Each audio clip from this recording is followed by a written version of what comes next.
After the death of Genghis Khan, the Mongol Empire was split into four amongst his four sons.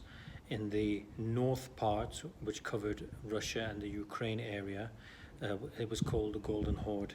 In the Central Asia area, which included Mawara an-Nahr, Transoxiana, that was called the Chagatai Khanate, and in Persia and Iraq, that was called the Il Khanate, while in China that became known as the Yuan dynasty.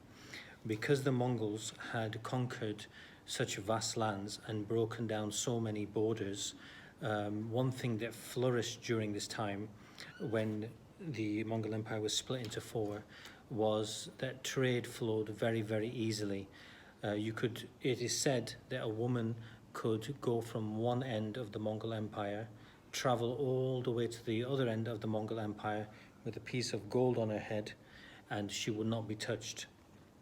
And the joke about that is that someone would say, well, of course she wouldn't be touched because there would be no one there because the Mongols killed them all. I think the truth is somewhere in between. Speaking of traveling, it was at this point that two famous travelers would emerge, one a European and another one a North African. The European was called Marco Polo, and he traveled across Central Asia, going above the Black Sea, above the Caspian Sea, through Mawara an-Nahr, through Bukhara and Samarkand, all the way to meet the great Khan of the Chinese Mongol Empire. The other traveler was called Ibn Battuta, and have a look at how long his journey was and how convoluted his journey was, because I don't think many of us have done as many air miles as his journey was. Take a look.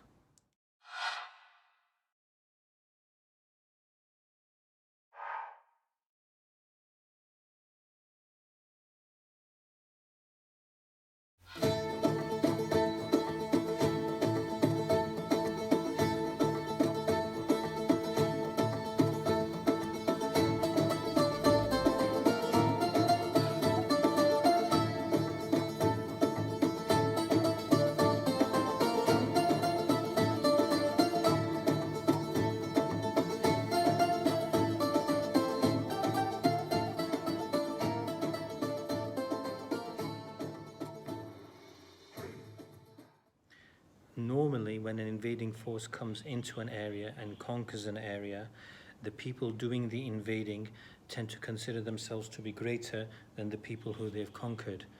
One thing that's interesting about this time period when we had four Mongol states is that three of them, the Mongol Golden Horde in the north, the Chagatai Khanate in Central Asia, and the Il Khanate in the south, all of them adopted the religion of the people who they conquered, so they all became Muslims. So this is one of these very rare instances in history where the conquerors adopt the religion of the conquered. And in that respect, even though the Mongols had conquered the Muslims, Islam had conquered the Mongols.